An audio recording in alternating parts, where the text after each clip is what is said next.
जिल्ह्यात आज सायंकाळच्या सुमारास हवामानात अचानक बदल झाला असून रेणापूर तालुक्यासह अनेक भागांत वादळी वाऱ्यासह जोरदार पाऊस आणि गारपिटीने हजेरी लावली।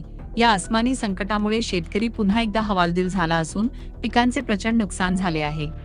आज दुपारी 5:30 ते 6 वाजेच्या सुमारास रेणापूर तालुक्यातील वातावरणात मोठा बदल झाला।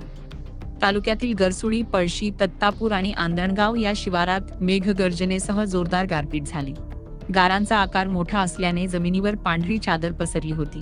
पावसाचा वेग इतका प्रचंड होता की जनजीवन विस्कळीत झाले।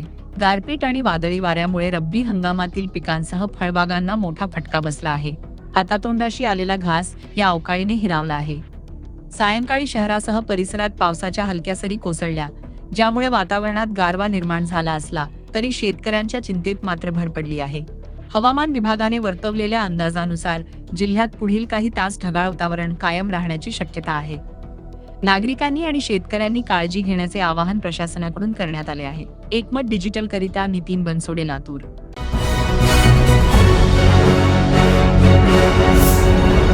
Thanks for watching Ekmat Digital.